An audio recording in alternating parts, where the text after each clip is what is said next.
today we have two new guests today who've never been on our show. I know. They've been on the waiting list for a very long time. Right. And our schedules had to coordinate with their schedules to be able to get our very, very special guests here. Yeah. I mean, they've been wanting to be on our show. It's true. Yeah. Yeah, it's very true. Well, without further ado, who are they? I don't know who are you. Hi, guys. Hi. Introduce yourself. Okay, I'm Sam. I'm an inpatient occupational therapist, and we're here to talk about Pelvic floor. pelvic floor. Pee and poo. Everybody does it. Woohoo! And on that note, I'm Lindsay. I am an inpatient physical therapist here at On With Life. So why did we choose these two? Well, I will tell you that last year we had pelvic floor discussion. We were outside. It was really fun. We had that with both of our outpatient therapists. And this year we were like, ooh, we really need to talk to you guys from an inpatient standpoint about pelvic floor health. And then kind of like when we think about, you know, why do we even need to talk about peeing and pooing and pelvic floor on an inpatient side in an inpatient rehab facility? So really, if you want to just kind of start there, why? Why is it important? Well, sometimes being able to be continent or get yourself to the bathroom independently is the single most important thing to being able to go home either independently or home with help. So that's usually a big reason why it gets brought up, is so that we can help kind of facilitate independence, decrease caregiver burden. Overall continence is so important too, so that's where we usually get involved. But also, like I kind of think about a neurological standpoint, you know, brain injury or stroke, why does that even affect the bowel bladder? What is even that, why does it affect it? That's a loaded question. There are a lot of ways that it can be affected. You know, I think one of the big things that I always tell people is, you know, you think after you have a stroke or a brain injury, typically like one side of your body is weaker than the other. Those are muscles. You know, your pelvic floor, which is, I'm gonna bust out my model here. So your pelvic floor consists of your pelvis, and then you've got all of these muscles here that are like a hammock for your internal organs. So your bowel, your bladder, all of that good stuff. And when half of these muscles or one side of these muscles are really weak, it can cause problems holding urine or poo inside. Does it fall out? Which shouldn't fall out. Okay. Can cause problems just with holding it till you need to go, or also it can cause problems if those muscles are too tight, they're unable to relax to allow you to go as well. Well, I think that's a good idea. So you're talking about falling out, right? But we don't want that. But No, falling out would be bad. But when the muscles are so tight, like, you know, you have to be able to relax, right? The only reason that the bladder actually unloads is that it relaxes. So if those are so tight and nothing ever, like a vice, and nothing ever gets through, then people can't go pee. And then that's a really big problem too, to be able to have backup and Yeah, exactly. Do they have a name for what they call that? Like when you I can't remember. like when the bladder and the bowel is affected after those things, what might they hear it called? Like neurogenic bladder or neurogenic bowel is typically what it's called. Okay. Yep. And some of that too, you know, I was kind of talking about the more like musculoskeletal side of it. There's also obviously connections, you know, up in your brain all the way up the control, like, hey, bladder, you need to chill out and hold it. We're not by a bathroom yet, you know, kind of sending those signals back and forth. And depending on where your injury is, those can be affected as well. I think another big thing we see with brain injury and stuff like that is people's attention can be impaired. So just their ability to attend to, ooh, I need to use the bathroom right now. Their mobility can also be impaired, which can affect their, you know, ability to get to the bathroom when they need to go. Initiation can also be a piece of that if they're... Well, and even that urgency component, like, ooh, I got the trigger, I need to go, but I can't move quickly enough to be able to get there. Exactly. And get it taken care of. Could you have an opposite problem with a brain injury or something like that where you almost perseverate on needing it? Like your bladder feels like it's telling you. Yeah, actually, that's one of probably the more top common issue we address in inpatient is feeling like you need to go or perseverating on needing to go this second that you feel the urge. And we actually do a lot of training and education with person served and staff on exactly how the bladder works. So your bladder will fill up a little bit and you'll get an urge to go, but then you should wait to the second or third like notification that you get that you need to go before you actually go. So a lot of times we'll do things like bladder diaries or timed timed voids, so that way it's easier to tell like how long it's gone since you last went, how much have you had to drink since you last went, to kind of know, well, I think I could wait a little bit longer, or if I need to go right now. The other thing we talk about too is that the bladder is super trainable. Oh. And that, so just because you have a lot of incontinence and urgency now doesn't mean that it'll be that way in forever, and that you can definitely work on it. And that's, I think, probably the most common thing we work on. Can you have those problems even without brain injury? So like, I'm just thinking like, if you think, you know, sometimes you may drink too much water. Mm-hmm. And Or coffee. I was gonna say that's probably more so the big issue. I don't run into Or too many people coffee. drinking too much water. It's the caffeine in the coffee. That is true. That is true. Hey, be nice to my caffeine and my coffee. Be nice to it. One thing we like to do too is we have these water bottles that we like to give a lot of people on the inpatient side, just to kind of provide that visual feedback of kind of how much they're drinking and when, so they're kind of timed out throughout the day. And these are our special On With Life ones, but you can get these kind of, you know, anywhere anymore. Right now, And so we're you not can get promoting them our much swag or cheaper. anything. But it's just a good way to kind of keep track, especially if you've got some, you know, it's hard for you to remember, or it's hard to get motivated to drink that water. This can be a good way to do it. Like, ooh, it's, you know, 9 o'clock, I haven't drank down to that line, I need to drink some more. Because one of the big common things is that we run into a lot in inpatient as well is people aren't drinking enough water, you know, for various reasons, whether their liquid has to be thickened so they don't love it, or, you know, a lot of people just don't like water, and that can actually cause more incontinence and more urgency. not having as much water can cause more incontinence and more urgency. Yeah. So you kind of actually have to fill the bladder up, right? It's almost sort of like it has to be trained that it needs to be able to know what full is, because if it's just like full, full, full, Yeah. that's what it thinks it needs to be, rather than retraining it with lots of water. And like the right type of concentration, like of what your bladder is, type of urine that your bladder is full with. Because if it's too concentrated from not drinking enough water, that's when you can have the urgency and incontinence. It'd be like more acidic and kind of make the bladder angry. So if you dilute it with water, then we should make it more friendly. Yes.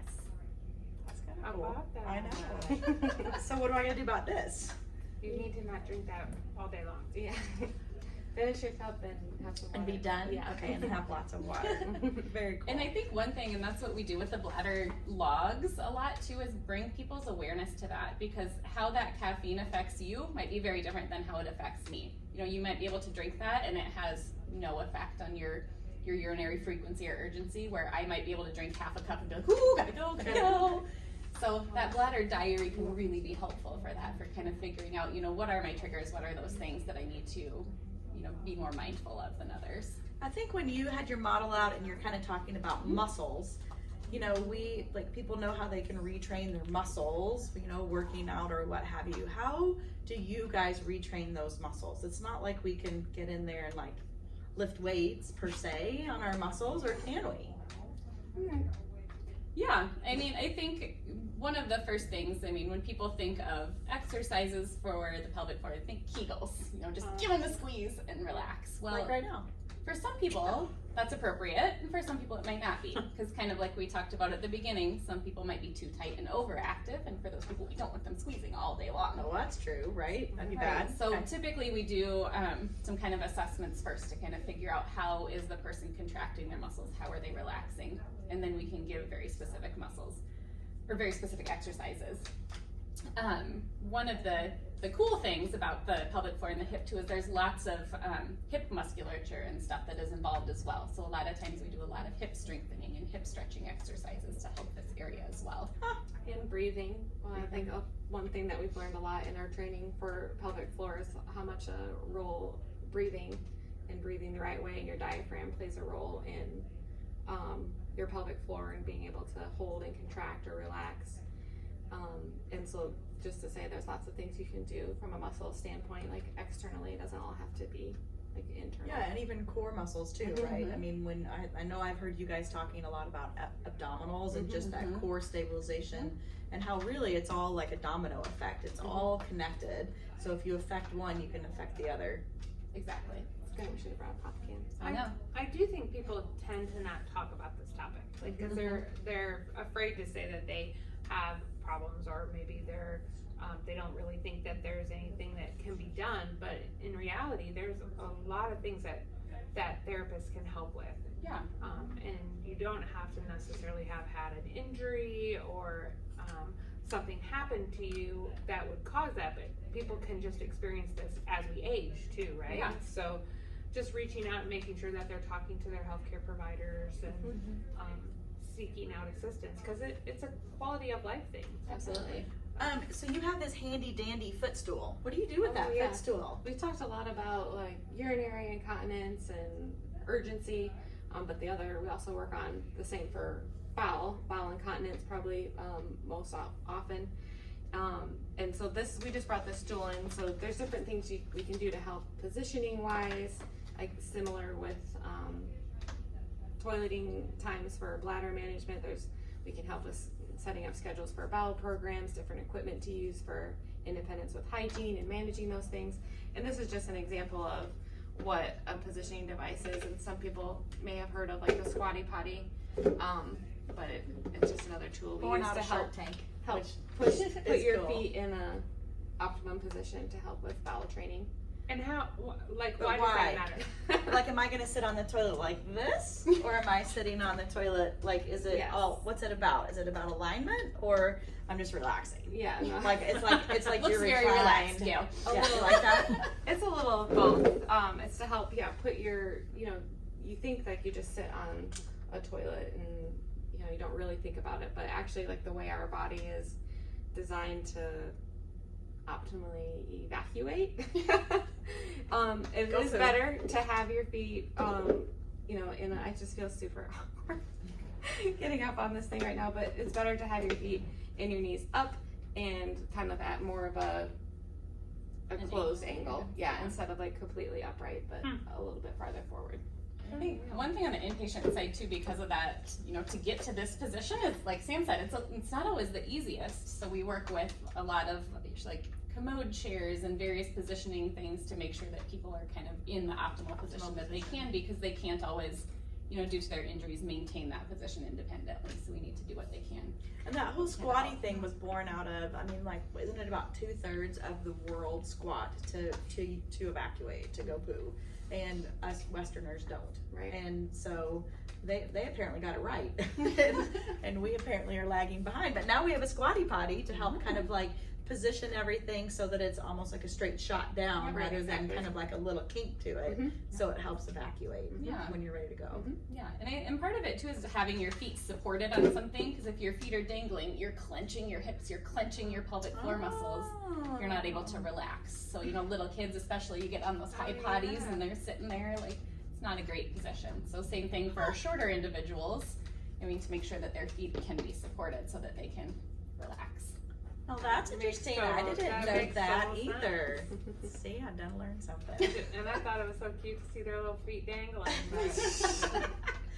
And you also brought something else. You brought something in a cup. What do we do with our cup stuff? It's like talked a a lot about- traveling catheter in a cup. Right, we just have this, just And bag a of tricks. Starbucks Christmas cup too, right? But we talked about, neurogenic bladder and what we do to retrain it, and if you have function there. So like you're able to void, it's, coming out, whether continently or incontinent. But we also work on, neurogenic bowel and bladder, when those connections aren't quite there, most commonly known like in a spinal cord injury.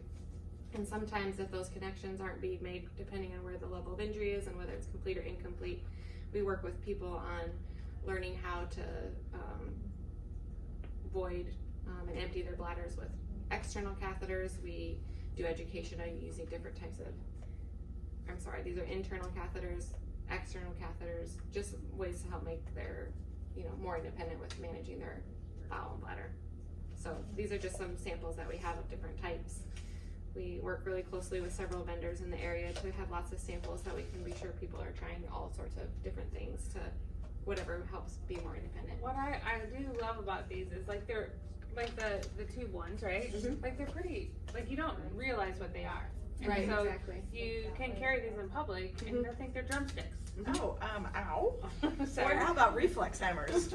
Yeah, and these ones are, are commonly used too, because again, it's not super clear what it is. It's pretty discreet. It can fit in a pocket, and it can easily be put back in here and disposed of in the garbage when you're done. So. Yeah, there's so much better than they used to be. Definitely. Like, they're definitely, I would say even easier to use than they used to be. Well, and I think too, maybe some people also think of catheters as catheters having to have sort of like that big bag with it as well, but really, you're on the toilet most of the time on the toilet, voiding into the toilet. So literally, it's just kind of like the catheter is the device that allows for the urine to come out. Yeah. And it's just a quick in, quick out, boom, Yep. good to go. Yeah, some people do it, transfer to the toilet, some people stay in their chair.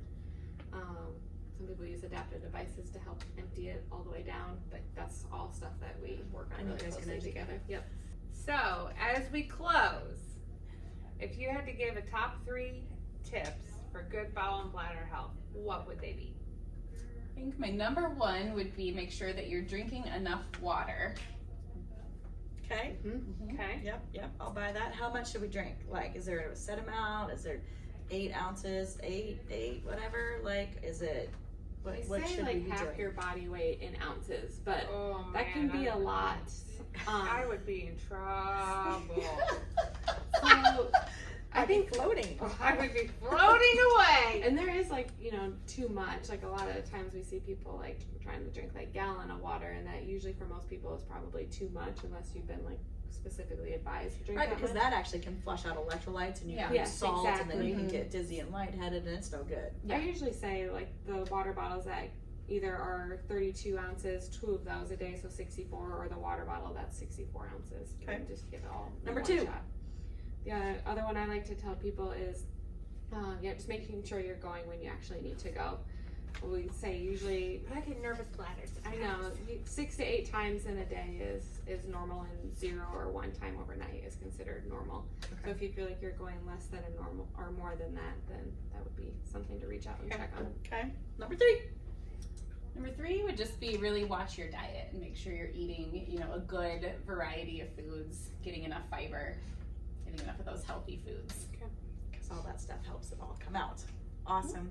Well, ladies, we totally appreciate you coming in this time, and thank you for waiting on our wait list for as long as you did, and for continuing to call us and beg us to come on to the Gail and Tammy show. But we appreciate it, and if you guys ever need any assistance, these guys work in inpatient, but from an outpatient standpoint, we also have pelvic floor, pelvic health programming, and so you can reach that number at 515-289-9696. But they can also talk to their primary care doctors, or there's urologists and stuff like that too. Make sure that you're connecting with a healthcare provider, because it's definitely not something to hide from. Because there are things that people can do to help make it easier. Right. It's not something that we necessarily talk about, but we should. We should absolutely talk about. Don't Everybody be afraid does to it. ask for help. Everybody goes pee, everybody goes poo. We all got to figure out how to make it work. That's right. That's right. Right? Work correctly. That's true. All right, guys. Thank you so much Thank for you. joining us. Thank It's you. Gail. And Tammy. And Sam. And Lindsay.